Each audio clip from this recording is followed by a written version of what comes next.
శ్రవణాయాపి బహుభిర్యో న లభ్యః శృణ్వంతోపి బహవో యం న విద్యుః ఆశ్చర్యో వక్త కుశలో అస్య లబ్ధ ఆశ్చర్యో జ్ఞాత కుశలానుశిష్ట.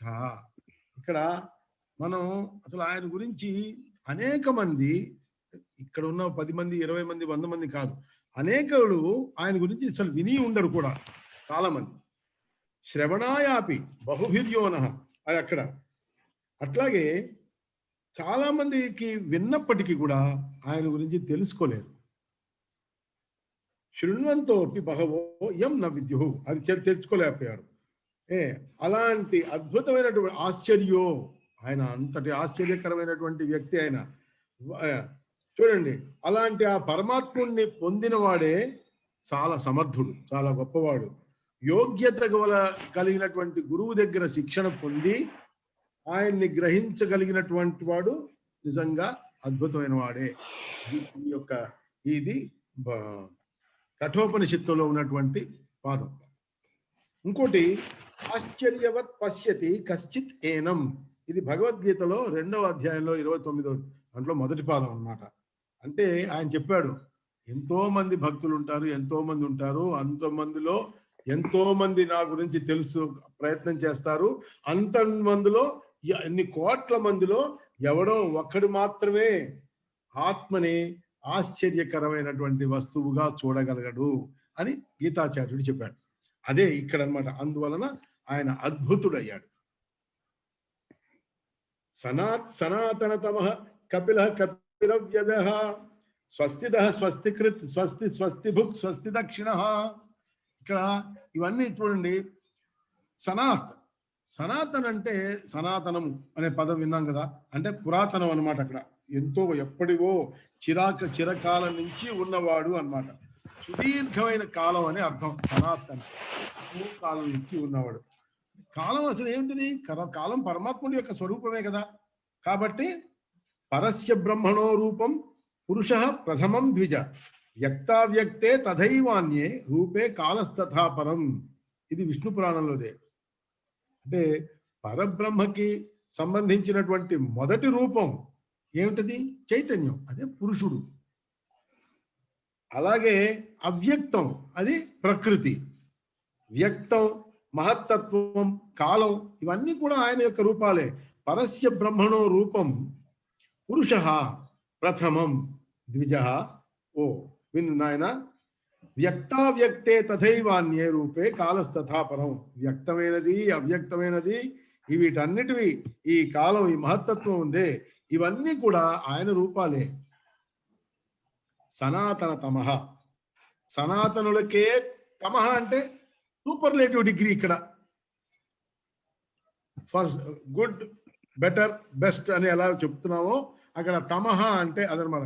తరహ అంటే కొంచెం తక్కువ. అది ఇప్పుడు సనాతనులకే సనాతనుడు ఆయన. అన్నింటికీ ఆయన మూలకారణుడు ఆయనే. కాబట్టి సనాతనులైనటువంటి బ్రహ్మాదుల కంటే కూడా ముందు ఉన్నవాడు కాబట్టి ఆయన్ని మిక్కిలి సనాతనుడు అని అన్నారు. కపిల, ఇక్కడ కపిల గోవు అని మనం విన్నాం కదా.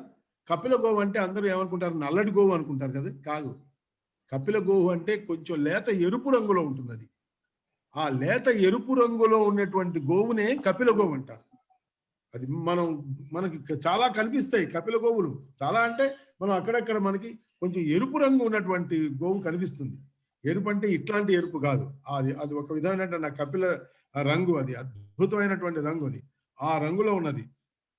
అంటే ఈయన కూడా లేత ఎరుపు వర్ణంలో ఉంటాట. ఈయన సముద్ర గర్భంలో ప్రజ్వరిల్లుతుంటుందే అగ్ని, ఆ అగ్నిని ఏమంటారు?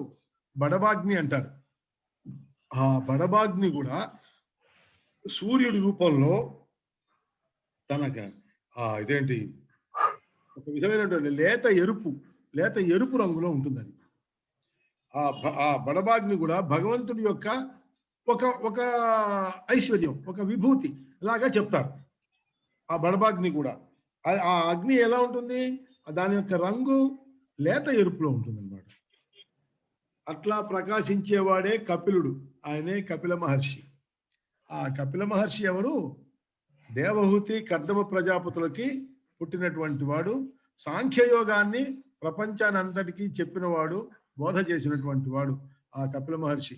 అంటే ఈ కపిల మహర్షి రూపంలో ఈ సనాతనుడైనటువంటి ఆ మహావిష్ణువు అవతరించి మనకి ఆ సాంఖ్యయోగాన్ని అందించాడు. ఆయన యొక్క రంగు దేహవర్ణం లేత ఎరుపు, కపిల వర్ణం అంటే అది అర్థం. కపిహి, ఇక్కడ కపి అంటే వానరం కదా, కోతి. కానీ ఇక్కడ అర్థం అది కాదు. జలాన్ని గ్రహించేవాడు. ఇక్కడ కం అంటే జలం.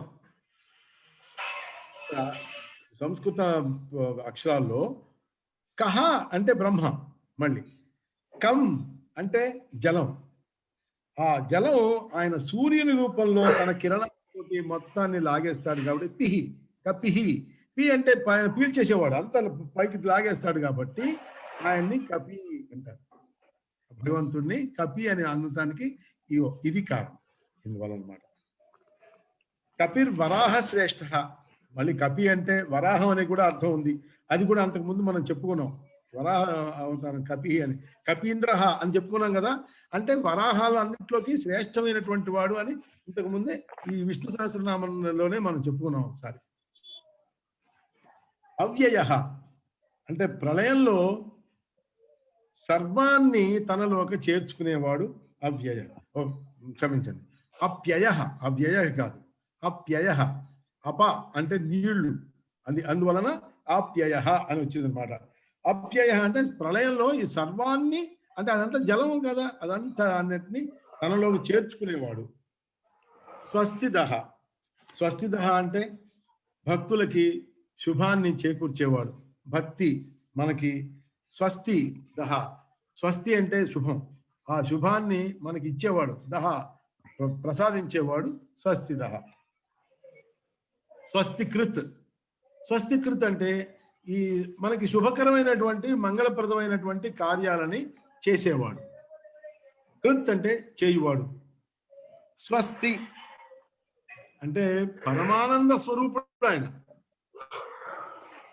అసలు ఆయన యొక్క రూపాన్ని మనం ఊహిస్తుంటేనే, ఆ రూపాన్ని మనం యొక్క కళ్ళ ముందు మనం ధ్యానించుకొని ఆ రూపాన్ని మనం నిలబెట్టుకోగలిగితే, ఆ రూపాన్ని చూసి మనకి అత్యంత ఆనందం కలుగుతుంది. అందువలన ఆయన స్వస్తి అంటే ఆయనే. స్వస్తి బుక్. స్వస్తి అంటే ఏమిటి? ఇప్పుడు చెప్పుకున్నాం కదా, పరమ ఆనందం అని. దాన్ని అనుభవించేవాడు స్వస్తి బుక్ ఆయనే. ఆయనలో మనం ఎంత కోరుకోగలిగితే అంత అనమాట, ఆయన్ని అనుభవించేవాడు అనమాట. ఇంకా ఈ భక్తులు వాళ్ళ యొక్క శుభాన్ని కోరేవాడు కూడా స్వస్తి బుక్ అంటారు. స్వస్తి దక్షిణ. ఇక్కడ దక్షిణ అనే పదం చెప్తాను. మామూలుగా ఇక్కడ స్వస్తి అంటే శుభం అని చెప్పుకున్నాం కదా, ఈ శుభాన్ని వర్ధిల్ల చేసేవాడు. వర్ధిల్ల చేయడాన్ని దక్షిణ. దక్షిణ అంటే దానం అనేది కాదు, అంతేకాదు. దక్షిణ అంటే వర్ధిల్ల చేయడం, పెంపొందించడం. దాన్ని కూడా దక్షిణ అనే పదంతో చెప్తారు. ఈ శుభాన్ని అనుగ్రహించేటటువంటి సమర్థుడు ఈ స్వస్తి దక్షిణ.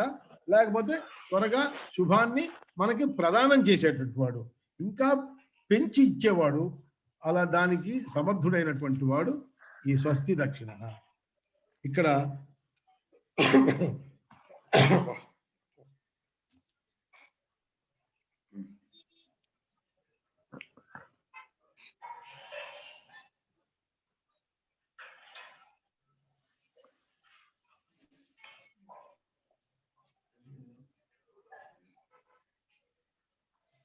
కొంచెం ఇబ్బంది.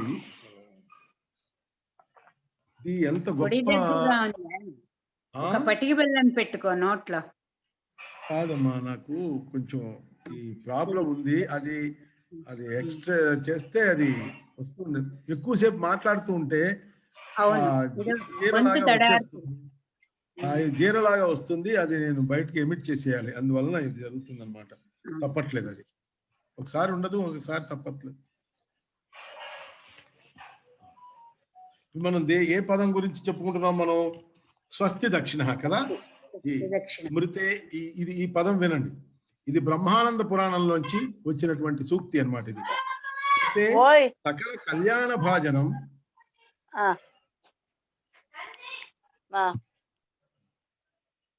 స్మృతే సకల కళ్యాణ భాజనం ఎత్ర జాయతే పురుషస్తం అజం నిత్యం వ్రజామి శరణం హరిం. ఇది బ్రహ్మానంద పురాణంలోది. అంటే ఎవరినైతే మనం స్మరించినంతనే ఈ జీవుడు సకల శుభాలకి పాత్రుడవుతాడో, అంటే సకల కళ్యాణానికి ఆయన భాజనుడు అవుతాడో ఏ జీవుడు, ఎవరిని ఎందుకనవుతాడు అతను, ఎవరిని స్మరిస్తే ఇలా అవుతాడో, యత్ర జాయతే పురుషస్థం అజం. అలాంటి అజం అంటే పుట్టుక లేనివాడు, జన్మరహితుడు అయినటువంటి ఆ నిత్యుడు అయినటువంటి శరణం హరిం, ఆ హరిని, ఆ నిత్యమైనటువంటి ఆ పరమాత్ముని నేను శరణు వేడుతున్నాను అని బ్రహ్మానంద పురాణంలో చెప్తున్నాడు. అంటే అది సకల దక్షిణ స్వస్తి దక్షిణ అంటే స్మరణాదేవ కృష్ణస్య పాప సంఘాత పంజరం శతధా భేద మాయాతి గిరిర్వ్రజ్రహతో యథా. ఇక్కడ చూడండి, కృష్ణ అనేటటువంటి స్మరణం ఎవరిని స్మరించినంత మాత్రానే అని కదా ఇది ఇంతకు ముందు బ్రహ్మానంద పురాణం చెప్తున్నది. ఆ ఎవరు ఈ కృష్ణ అనేటువంటి స్మరణ మాత్రానే పాప సంఘాత పంజరం, ఈ పాప రాశి అనేటువంటి ఒక పంజరం ఉన్నదే, అది శతధా భేద మాయాతి వజ్రహతో యథ. వజ్రాయుధం చేత గిరి అంటే కొండ, ఏం కొండ ఇక్కడ, వజ్రాయుధం చేత కొండల యొక్క రెక్కలు తెగి పడిపోయినాయి, వజ్రాలు ఇదైపోయినాయి కదా కొండలు.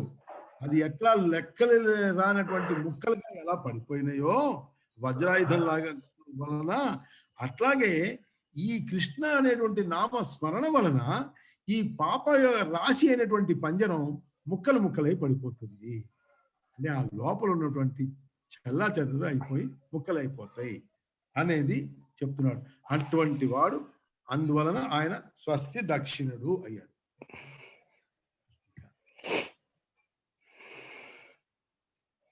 ఆరౌద్ర కుండలీ చక్రీ విక్రమ్యూర్జిత శాసన శబ్దాతిక శబ్దసహ శిశిర శర్వరీకర.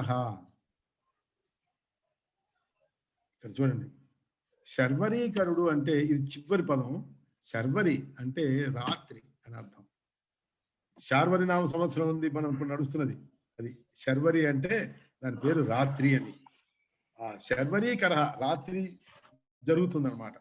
ఇక్కడ అరౌద్ర అంటే ఏంటి, రౌద్రం లేనివాడు అంతే కదా, రౌద్రుడు కానివాడు, రౌద్రం లేనివాడు అంటే ఏమిటి, ఈ రౌద్రం ఎందుకు లేదు ఈయనకి, అసలు రౌద్రం అంటే ఏమిటి, కర్మ, కోరిక, క్రోధం ఇవన్నీ ఉంటాయి. వీటన్నిటినీ కలిపితే రౌద్రత్రయం అంటారు. కర్మ, కోరిక, క్రోధం. అసలు క్రోధం, నీకు కోపం వస్తేనే కదా నీకు రౌద్రం వస్తుంది. నీకు కోపం రాకుండా నువ్వు నువ్వు రౌద్రం ఎలా వస్తుంది, నీకు రాదు కదా, అవకాశం లేదు కదా. అలాగే నీకు కోపం రావాలంటే నీ కోరిక తీరలేదన్నమాట. అంటే నీకు ఒక కోరిక ఉన్నది అంటే కోరిక ఉండాలి.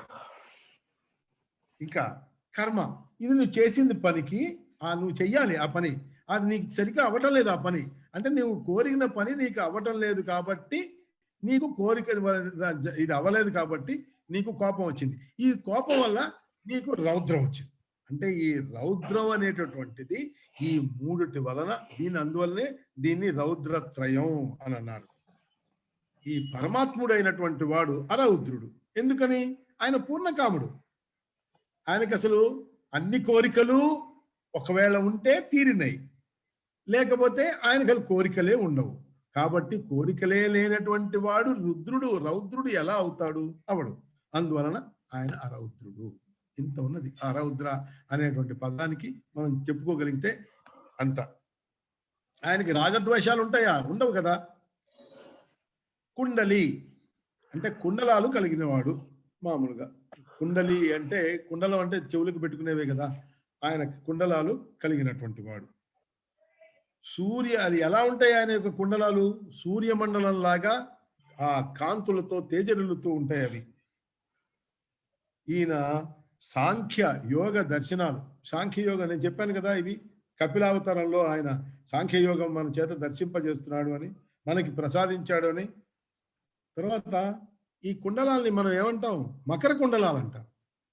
అంటే మకరం ఎలా ఉంటుంది? మొసలి ఆ ఆకారంలో ఉండేటటువంటి కుండలాలు అనమాట అవి. ఇట్లా వచ్చినవి మొసలి యొక్క తోక చివరికి ఎలా వస్తుందో అలా ఉంటాయి. ఇప్పుడైతే ఇంతంత పెద్ద రింగులు ఇంతంత పెట్టుతున్నారు, అవి కాదు. కానీ మామూలుగా లోగా పెట్టుకునేవి ఏంటంటే మకర కుండలాలు అంటారు. అందుకని ఈ మకరాకారం కలిగినటువంటి కుండలాలు అవి ఏమిటవి? సాంఖ్యము యోగము అనేది ఈ రెండిటి యొక్క దర్శనాలు కుండలాల కింద ఉంటాయన్నమాట. అవి రెండు చెవులకి ధరించినటువంటి వాడు కుండలి. అంతేకాదు మన యొక్క ఈ జీవులలో మనకి కుండలిని శక్తి ఉంది. అంటే మనకి వెన్నెముక దగ్గర నుంచి కింద నుంచి మూలాధారం నుంచి పైకి వచ్చేది ఎలా ఉంటుంది? పావులాగా వస్తుంది కదా, అదే ఆదిశేషుడు. ఆ ఆదిశేషుడు రూపంలో ఉండేటటువంటి వాడు ఆ కుండలి. అందువల్ల ఈయన కుండలి అన్నాడు. కుండలి అనే శబ్దానికి ఇలా ఇన్ని అర్థాలు మనం చెప్పుకోవచ్చు. చక్రి, చక్రాన్ని ధరించిన వాడు, సామాన్యమైనటువంటి పేరే. కానీ ఇది చక్రి అంటే ఇదేమిటిది? ఆయన ధరించిన చక్ర, అది సుదర్శనం. అదేంటి? మనస్తత్వ రూపం. అది ఆ చక్రం అలా గిర్రని తిరుగుతూ ఉంటుంది. అంటే మన మనస్సు ఎలా, మనది యొక్క తత్వం ఎలా తిరుగుతూ ఉంటుందో అట్లాగే చక్రం కూడా అలాగే తిరుగుతూ ఉంటుంది. ఈ చక్రం ఎందుకు ఆయన చేతిలో ఉన్నప్పుడు తిరుగుతున్నది అంటే సర్వలోకానికి రక్షణార్థం తిరుగుతుంది, సంరక్షణార్థం ఆయన చేతిలో ఉన్నటువంటి చక్రం తిరుగుతుంది. ఆ చక్రం మన యొక్క మనస్తత్వానికి పోలినది అన్నమాట. అట్లా తిరుగుతూ ఉంటుంది. చలస్వరూపం అత్యంతం జవేనాంతరితానిలం చక్రస్వరూపం చ మనోధత్తే విష్ణు కరే స్థితం. ఇది విష్ణు పురాణం. అంటే మహావిష్ణువు మనస్తత్వ రూపంలో ఉన్నటువంటి సుదర్శన చక్రాన్ని ధరిస్తాడు. ఇది చలించే స్వభావం కలిగింది, చక్రం చలిస్తుంది. చలస్వరూపం అత్యంతం, జవే అంటే వేగం, అంతరిత అనిలం, చక్రస్వరూపం చ మనోధత్తే, ఈ మనస్సు లాగా విష్ణు కరే స్థితం, విష్ణువు యొక్క చేతుల్లో స్థితంగా ఉంటుంది అని. విక్రమి అంటే గొప్ప పరాక్రమవంతుడు అని అర్థం. విక్రముడు. ఊర్జిత శాసన, ఊర్జిత శాసన అంటే శృతుల స్మృతుల రూపంలో ఉత్కృష్టమైనటువంటి శాసనాలు చేసేవాడు ఈయన. చూడండి, వేదాల్లో చెప్పినవన్నీ శిరోధార్యాలు అంటే ఏమిటి? శాసనాలు. అవి ఇది చెయ్య, అబ్బాయి ఇలా చేస్తే మంచిది, అలా చేస్తే చెడ్డది అని చెప్పట్లేదు ఆయన. ఆ వేదం ఇలా చెయ్యి అని చెప్తుంది అంతే. అది వేదవాక్కు అంటారు. ఆ వేదవాక్కు అంటే అది, అవి చేసినవాడు, అలాంటి అవి చెప్పి ఆ శాసనాలు చేసినవాడు ఊర్జిత శాసనం. శృతి స్మృతి మమైవాజ్ఞే యస్తే ఉల్లంఘ్య వర్తతే ఆజ్ఞాచ్ఛేది మమద్వేషి మద్భక్తోపి వైష్ణవ. ఈయన కృష్ణుడు, శ్రీకృష్ణ గీతాచార్యుడు, వాడు అసలు వైష్ణవుడే కాదుట. నా యొక్క ఆజ్ఞ కనుక నేను పరిపాలించకపోతే, మమద్వేషి ఆజ్ఞాచ్ఛేది మమద్వేషి, నా ఆజ్ఞ గనక చేయకపోతే, పరిపాలించకపోతే, నన్ను ఒప్పుకోకపోయినట్టే. మద్భక్తోపి నా వైష్ణవ. ఈ శృతులు, ఈ స్మృతులు, ఇవి నా ఆజ్ఞలు. వాటిని ధిక్కరించేవారు నన్ను ధిక్కరించినట్లే. అలాంటి వాళ్ళు నా యొక్క ద్వేషానికి పాత్రులవుతారు అంటున్నాడు ఆయన. వాళ్ళను నా భక్తులు అవలేరు, కాజాలరు, వాళ్ళని వైష్ణవులు అవరు. శబ్దాతిగ, శబ్దాలతో అంటే మాటలతో, శబ్దం అంటే మాటలే కదా, మాటలతో వర్ణించడానికి అలవి కానివాడు. మరి అటువంటిప్పుడు మనం స్తుతులు చేస్తున్నాం. అయ్యా నువ్వు అంతటి వాడివి, నువ్వు ఇంతటి వాడివి, నువ్వు అంత గొప్పవాడివి అని చెప్తున్నాం కదా. శబ్దాలతో నువ్వు మరి నీకు చెప్పడానికి వీలు లేదని అంటున్నావు. వీలు లేదు, అయినా సరే మన యొక్క తృప్తి కోసం మనం ఆయన్ని సంతోషపరచడం కోసం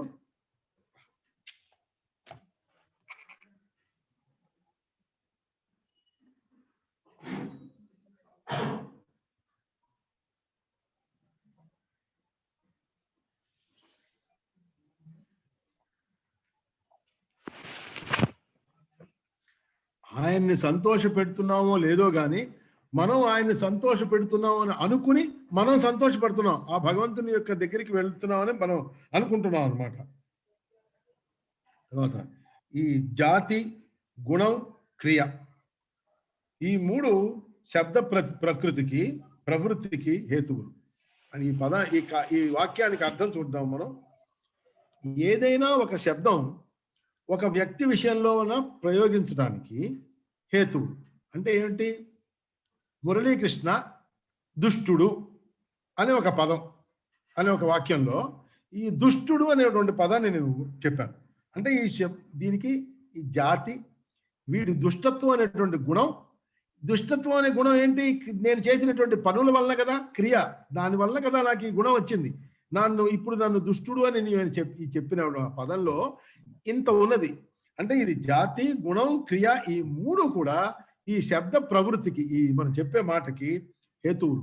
కారణంతో నువ్వు ఈ మాట చెప్పావు. కానీ పరమాత్మలో ఏమీ లేవు. ఆయన గుణాతీతుడు కదా. కాబట్టి అసలు ఏ గుణాలు, ఈ మూడు గుణాలు లేవు. కాబట్టి ఆయనలో ఈ శబ్దం చేత ఆయన తెలియబడడు. అర్థమైందండి? మరొక నేను చెప్పనా? ఇప్పుడు ఏ పదం చేత మనం ఒకళ్ళని మనం చెప్తున్నాం అంటే మనం యొక్క ఈ శబ్దం ఉపయోగిస్తున్నాము. ఒక గుణం అంటే ఆ శబ్దానికి మూడు గుణాలు ఉన్నాయి చూడండి. ఆ మూడు గుణాలు భగవంతుడికి లేవు. కాబట్టి ఆయన దుష్టుడు అని చెప్పడానికి లేదు, అది చెప్పడానికి లేదు. ఆయన దానివల్ల, ఈ శబ్దం వల్ల ఆయన చేయలేడు. నువ్వు మనస్సుతోటే, నీ యొక్క అనుభూతితోటే ఆయన నువ్వు సాధించగలవు. శబ్దాల చేత ఈ శబ్దాలు మన యొక్క సంతృప్తి కోసం మనం వాడుకుంటాం. భగవంతుడిని ఇప్పుడు మనం ఇవన్నీ చెప్పుకుంటున్నాం, ఈ విష్ణు సహస్రనామాలు మనం చెప్పుకుంటున్నాం, నిజమే. ఇవన్నీ చెప్పుకోవడం ఇది మనకి ఈ స్టెప్ అన్నమాట. మనం దానికి సాధించడానికి మనం వెళ్తున్నాం. ఆ వెళ్లే ముందు వచ్చేటటువంటి ఈ మెట్లుగా మనం వెళ్తున్నాం. అట్లానే ఇది చెప్పుకోకపోతే ఎట్లా? ఇది చెప్పుకోవాలి. ఇది స్తోత్ర ప్రియుడు అని కూడా మళ్ళీ ఆయనే చెప్పుకుంటున్నాడు. నేను స్తోత్ర ప్రియుడిని అని. నేను స్తోత్ర ప్రియుడిని అన్నప్పుడు నేను స్తోత్రం చేయాలి కదా. ఇది యతో వాచో నివర్తంతే అప్రాప్య మనసా సహా. ఇది తైత్తిరీయోపనిషత్తుల్లో ఉన్నమాట. వాక్కులు అంటే మన మాటలు చెప్పేవి మనస్సుతో సహా ఎవరిని చేరలేక నిలిచిపోతున్నాయో, లేక వెనక్కి మరలుతున్నాయో అని అక్కడ అర్థం. ఎవరిని మన యొక్క వాక్కు వలన ఆయన మనం చేరలేము. మన మనసుతో, మన మనసు కూడా కాదు, మన బుద్ధి, మన ఆత్మ చేత చేరగలం అక్కడికి. ఈ వీటి చేత మనం ఎవరిని అయితే మనం చేరలేకపోతున్నాం అంటే సంతోష పెట్టలేకపోతున్నామో అని అర్థం. నా శబ్దగోచరం యస్య యోగి ధ్యేయం పరంపదం. ఇది విష్ణు పురాణంలోది. యోగుల యొక్క ధ్యానానికి మాత్రమే గోచరం అవుతాడు ఈయన. అంటే మనం యోగులం అవ్వాలి, మనం కూడా యోగులం అవ్వాలి. యోగం అంటే ఏమిటి? అక్కడ ఏదో ముక్కు మూసుకుని అరణ్యంలో కూర్చుని పద్మాసనం వేసుకొని ఇది ఇలా చేసి యోగ సాధన చేయటం అని కాదు. అక్కడ యోగం అంటే మన మనస్సులో మనకి ఇంద్రియ నిగ్రహం, ఈ అంతటిని మనం అన్నిటినీ కంట్రోల్ చేసుకొని ఆ పరమ పదాన్ని చేరటానికి, ఆయన యొక్క దాన్ని చేరటానికి మన యొక్క కృషి, అదే యోగం. మనం చేసేటటువంటి కృషి, ఎంత కృషి చేస్తే అంత యోగం. అదే ఆ భక్తి యోగం, జ్ఞాన యోగం, కర్మయోగం, ఇవన్నీ అదొక వేగం. ఆ యోగం అంటే స్థూలార్థం ఏంటంటే మనం ఇది చెప్పుకునేది ఇది. నా శబ్దగోచరం యస్య యోగి ధ్యేయం పరంపదం. యోగుల యొక్క ధ్యానానికి మాత్రమే ఆయన గోచరం అవుతాడు. అంటే నీకు మనోనేత్రాలతో మాత్రమే నువ్వు చూడగలవు, లోపల దానితో మామూలుగా ఇలా చూడలేవు అని. శబ్దాలకు అందడో అలాంటి ఆ పరమ పదమే అతడు శబ్దాతిగ అనే ఒక పదానికి ఆయన, అందువలన ఆయన శబ్దాతిగ అని చెప్పబడ్డాడు. ఆయన శబ్ద సహా అంటే వేదాల